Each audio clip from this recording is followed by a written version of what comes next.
So by Square implementing the payment rails to be very transferable in Bitcoin, so that retailers can sell all their goods and do point of sale stuff in and out of Bitcoin real quickly. What that does is create a siphoning effect of money and businesses' money out of fiat and into Bitcoin if they so choose. And so that creates more of a siphon. It puts pressure on the great realignment and on the legacy system, I think. Potentially, yeah. Deal with it. You still got to pay your tax in dollars. That's true. Whether they take it in Bitcoin or not, they got to pay taxes. I will point out that most people don't really pay taxes. Most people don't pay taxes? Everybody pays taxes. What are you talking about? I mean, like if you look at the amount of like how much your taxes represents the total tax paid, it's like barely anything. And a lot of like think all the poor people that don't actually pay, like they actually get, they take money, like they get paid, like as soon as they have child tax credits and all those other tax credits, right? And if it's usually kids, but also if they just don't make that much money, I mean they might pay a little bit in taxes, but then they get more than what they paid by the end of the year, right? So I don't know how people that is. That's a fractional number compared to the amount of working people that are paying into the system, though. I mean, it's like, because on the other side of that argument is like all these rich people pay way more than taxes than all you worker bees put together. So blah, blah, you know what I mean? But it ends up being the same sort of circular argument. Like whether or not someone's paying more or less doesn't negate the fact that right in the fat, juicy middle, everyone's paying an absolute truck ton, like 30 or 40% of your income, quote unquote, goes to. I don't know how many. I don't know if it's a majority or not. There's a growing number of people that are really just taking, though, the welfare state. Well, that's also a natural evolution. I mean, you can't keep automating away jobs and then keep expecting people to produce tax receipts, right? Like it just doesn't. That math doesn't add up. The math isn't mathing there. So they're running into some structural problems pretty soon, for sure. Yeah. So with AI and a lot of this stuff, I mean, there's going to be serious talk about doing universal basic income, I think, because it's like, well, AI and all this other stuff, it's taken away and changing the landscape of all these jobs. And there's going to be a push for not just UBI, but the associated national ID and all that. Right. CBC. Well, I mean, what else are you going to do, though? I mean, what's the solution? Bitcoin. So that's the thing. I think it's coming. Like, I don't know how we would avoid money printing, UBI, and national ID and the CBDC. What's the solution? Right. Get on Bitcoin. Well, that's the solution for some people, like the very tiny, tiny, tiny fraction of human beings that actually understand any of this stuff that we're talking about. But for the rest of the 8 billion people on planet Earth, you go, okay, what's the solution? I don't know. How do you fix, I've automated away all your jobs? So the answer, by the way, on net drain, net positive on taxes, it's about half. Wow, neat. That's pretty good. Yeah, kind of interesting. Yeah, that is a increasing share of the pie for sure. Well, I mean, a lot of corporations write so much off that when they actually pay taxes, or a lot of wealthy people, on paper they look like they're in debt. Really. Oh yeah, I'm hoping that's what we look like as a corporation in America. I don't know, man. Yeah. Well, the broad point being, though, is even those people that are at the bottom of that ladder are still paying into a taxing system of some sort, whether or not it's, like everything they do, they're being taxed by debasement, they're being taxed by sales tax, they're being taxed by, any number of things. So it's the broad point of it being like the purpose of money is to extract. The purpose of that extraction right now is to gain power over, like the tension in the United States right now is between the communists and the whatever is the other side of that, I guess, the strongmen, basically. So you kind of go, well, whichever lever they can pull that's more effective to marshal more of those resources under their banner so they can use them for extractive purposes is what's going to prevail in here. And I think the United States tends to be pretty resilient towards, things like communal distribution of assets. but that's also been eroding very steadily for 100 years. So it's really interesting. It'll be interesting to see where it goes. But when it comes to like things like UBI and all that kind of stuff, I think it's almost inevitable. Like I don't. Maybe I just lack imagination, but I don't see how the other 8 billion people survive. Like it does you very little good as an owner and hoarder of massive amounts of resources to just let all of your resources starve to death and die, because then you don't have any resources anymore, right? So you kind of lose the game. So how do you make sure that your resources are still productive enough for you that you control them? Like you can send them off to war, or they can fight for you, or whatever it is. Whatever you need to extract from them, you can still do, but then not just let them, sit around in huts on the street and turn, the entire United States into like a open air garbage pit. So I don't know. I don't know if Bitcoin gets us there. I think that the people interrupt those processes like throughout history. So like if there's enough, for example, young men that are disenfranchised and don't have jobs or don't work, they usually get into trouble, and they start taking resources. Yeah, 100%. That's exactly right. Or you send them to the New World. Yeah. Right. Yeah. Well, I think that's what we're looking at right now, right? Like we just imported 50 million of nice young fighting men. So I wonder where they'll end up. Well, and if say UBI comes to pass here, what is that? 20,000 a year, 30,000 a year. It could be 50,000 a year, and people are going to feel like maybe they're scraping. But basically, you set this ceiling on people where it's like, hell, unless I'm working hard to make more than that, why would I ever bother? It's going to affect. Is that me? You look fine to me. Can you hear me? Oh, we might have lost him. He's frozen on my side now. Uh-oh. Nice. I'm not frozen. Am I here? Wow. That was like a kaboom. I think there'll be a lot more people buying Bitcoin with their UBI. I hope so. I think people will be making those. We saw it during COVID with the little $2,000 thing. I can't remember. Stimulus checks, yeah. Oh yeah, dude. There was all kinds of like well-to-do middle-class people that are piling into Bitcoin. Yeah. Well, and it'd be if there's a ceiling there for people, why there's gonna be a cultural inertia to like not overcome that. It'll be like, I can make enough and be a bum. So. Yeah.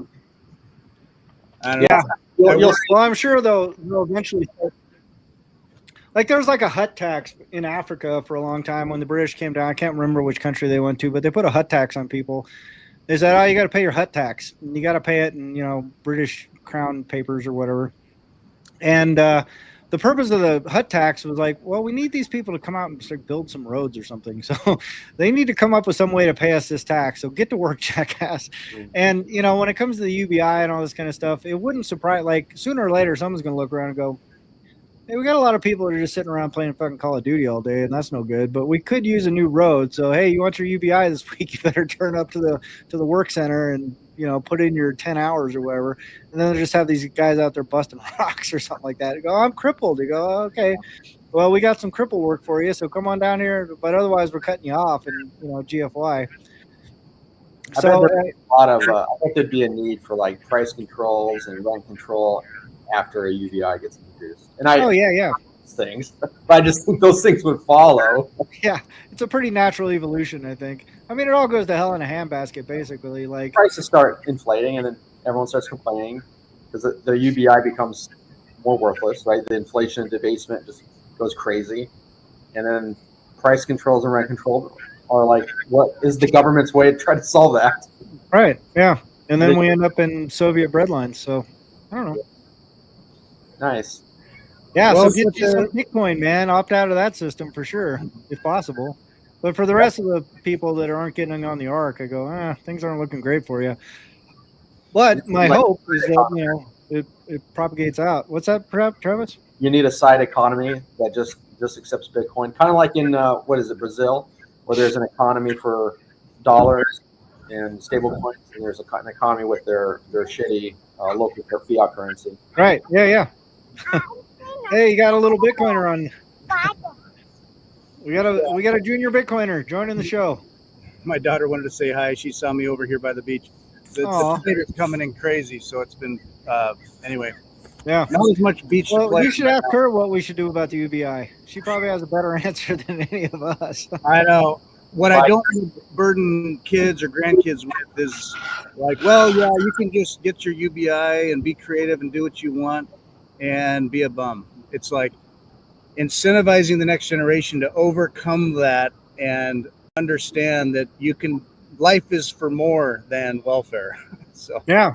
Well, I mean, I think an ideal economy develops when people start taking on craftsman type roles, and that keeps people busy. It keeps people using their fingers and toes, and it also keeps generating those tax receipts. So you can kind of keep that fiat illusion going for a little while longer, and you kind of see it in places like, well, I mean, all throughout the U.S. economy, right? There's always people doing craft brews and craft this and craft that, because like if you don't do a craft thing, then you're like stuck in the grind. And if you lose your grind, then you have to come up with something. So it's either like you go Uber or you do DoorDash, or you come up with something that you hopefully can, add value to society and then extract some value for yourself, right?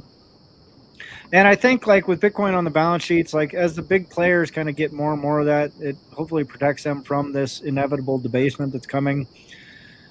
And if they can protect that, they can sort of protect jobs. And there might be some like paths forward where people go like, you know what, instead of automating this, maybe we keep the little worker bees working so we can keep the game going a little bit longer. And I think there is a path forward where it kind of nets out, where we don't end up on this UBI and everyone's just destitute and living in tent cities all around the world. And there's just a select few people that get to thank the gods every day that they get to go sit in an office and grind for 16 hours and stuff like that. But I think it's a narrow window, and it's probably closing rapidly. But if there was ever a window created in the history of mankind, I think Bitcoin provided it. So I'm ever hopeful. I remain optimistic that I can convince about 2 or 3 million people to run a node, and then make this thing like actually stick and give it some legs. But I don't know. We'll see. Yeah, run nodes. I mean, if there's any risk to Bitcoin, it's definitely the number of decentralized nodes running. Without a doubt. The strategic Bitcoin reserve has grown in the States. It just grew by 127,000 Bitcoin. $14 billion in Bitcoin. I'm not entirely certain what law changed in the United States of America that said when a victim loses assets that the state seizes it.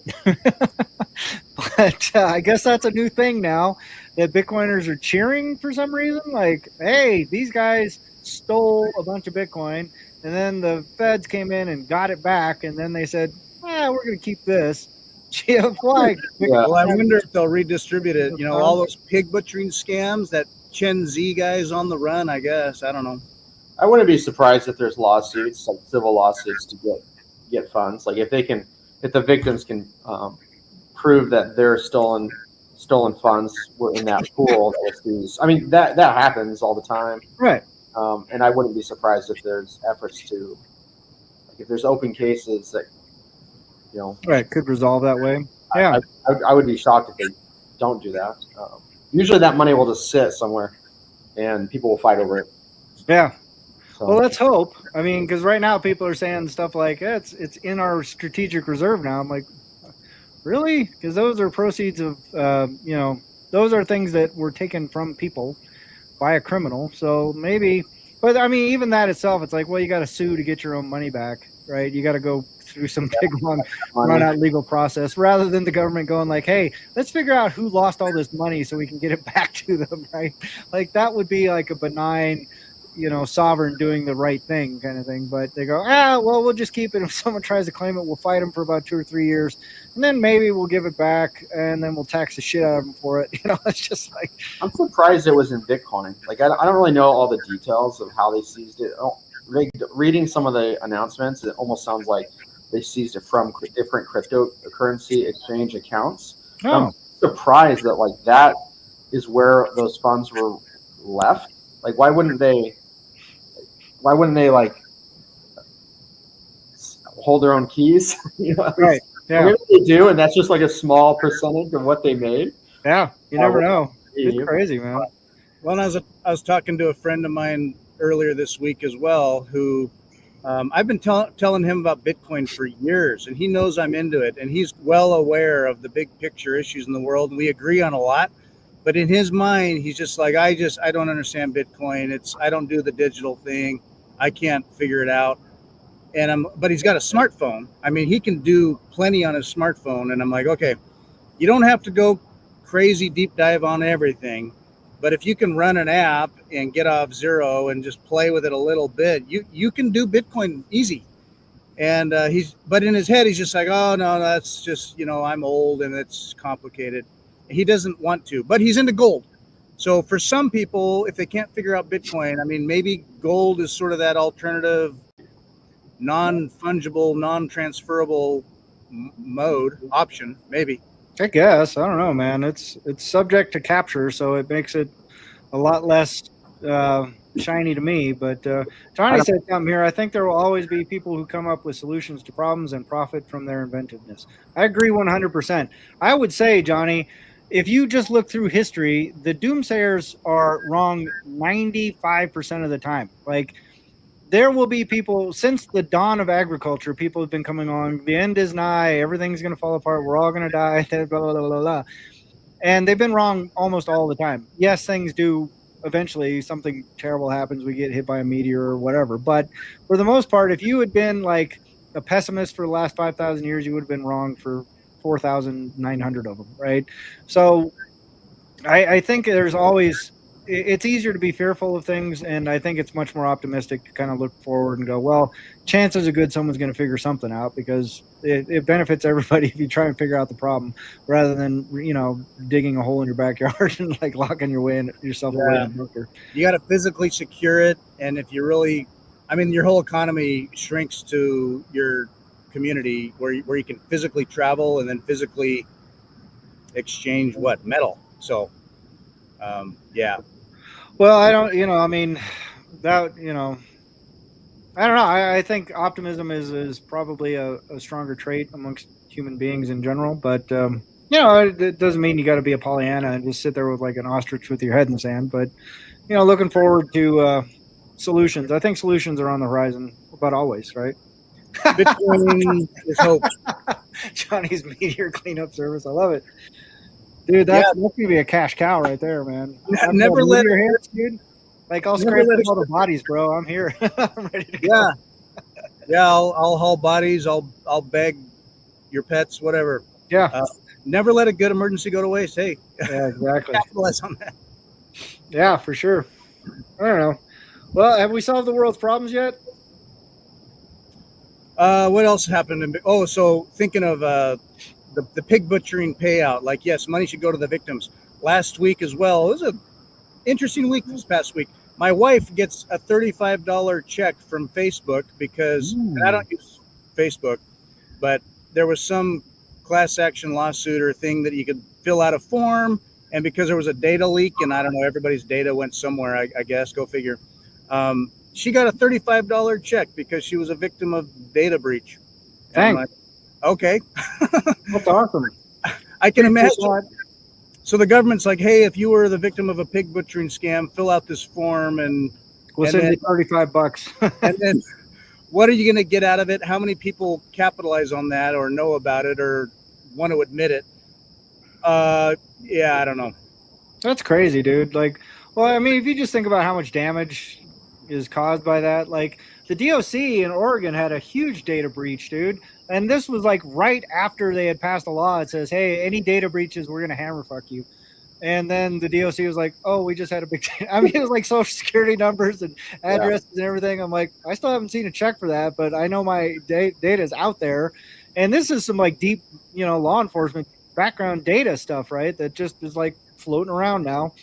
I go, well, that's kind of funny. Like you people in the state like wanted to go hammer like Facebook for when they do a data breach, but when you do it, they're like, oh, well, no money for that. We can, that it's different because it's the DOC, and we're not going to do this.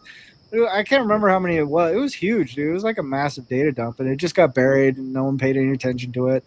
I remember looking at it like, Come on, baby. Give me my $75, you bastards. That might be enough for Identity Guard for a year. Right, exactly. I mean, it's just retarded, dude. Because Everyone will get a free subscription for a year from dataguard.com. So yeah, but you have to enter your credit card first, and if you forget about it, they're just going to store your data, and we'll protect your data. Yeah, for $20 a month forever. And you'll just be sitting there one day looking at your credit card bill going, when the hell did I sign up for this? Oh, yeah, after that time, the DOC lost all my data, and now they're getting a kickback from this company for all the people they signed up. Ridiculous. These people are just baboons, man. That's one thing that's nice about Nostr apps and services is that if you're like connecting and opening an account with these apps or services, you're just using your private key for your Nostr identity, right? It's just one key, and that's it. And you're not using your identity, your PII, as like a login or as an account creation mechanism. Right. It's just a validation tool. I am who I am. So that, like, obviously, it's a lot more private, a lot less risky. But what ends up happening is people will lose their key or their login credentials, right? And then there's no way to recover it. Right. So that's kind of the trade-off. Yeah, huge trade-off, unfortunately, because most people are freaking baboons. Hey, you still running graphene, dude? Yeah, but I was actually thinking, let me switch to a different mic. 1 second. Yeah. So yeah, stamp your Nostr private key on MicroSeed. Try not to mess why up. not? Yeah. Why not? They should make a NIP for seed phrases for Nostr, because right now, as far as I know, maybe there's something, but your NPub is like this quite a thing. Yeah. Can you guys hear me okay? Oh yeah, we're hearing great. Cool. I was hearing feedback, so hopefully this is a little bit better. Yeah, loud and clear, brother. Cool. I forget what we were talking about. Nostr apps having privacy. You can use your Nostr ID to log into Nostr services. I was looking at streaming this pod on Nostr because there's a lot of vlogs and stuff happening there now, and I got to do some more research. But all I can see right now is like Fountain.fm, and they take a subscription fee, and I just haven't committed to that yet. But it'd be great to get it's hard to get like the multi-platform broadcast capability. I mean, it's hard to get all the fiat stuff without using the fiat stuff, right? So. Oh yeah, you were asking me about graphene. Graphene, that's right. Yeah. I have like my pixel's dying, right? Like, look at this screen. It's when I tap on it, it'll be like an inch off sometimes. So it's like on its last days. So I was thinking about getting a new pixel and de-googling it and throwing graphene. I like graphene, but I was like trying to jump on a meeting a couple days ago, and they were trying to send me Google Meet links, and it was just not working. I couldn't use it in my browser. That was, I could try to download Google Meet, the app, like, and maybe then remove it or something, and it was not playing along. Yeah, so that was kind of stressful. It's like I'm trying to join this meeting, I'm struggling. They're messaging me like, "We're waiting for you." Like on my mobile. I have to go like get my wife's mobile device, and that's another thing is like, I'm super doxxed. I have like businesses. I've held office. I do videos like with you guys. My face is out there. Like I'm doxxed. It's like if the government wants to get me, they'll get me. And then the other thing, it's like, so there's almost like this layer of like, I am kind of okay with a lot of my stuff that's kind of out there already. And if there's any data that I want to hide, like I know how to hide it. I'm technical enough to do that. And then the other thing is like I'm still connecting to a Verizon wireless cell sites, right? So it's like, oh, okay, like I could still be triangulated. And then my wife is always with me when I'm traveling, pretty much, and she has like a Google phone. So if they really want to, throw a hellfire at me, they just aim for her phone, and they're going to get me. Thank you for watching this video. This is just a short clip from our full episode. So if you'd like to enjoy more entertaining wisdom found in our podcasts in their full context, just click a link in the corner. We are always sharing our big ideas on Bitcoin Liberty Live.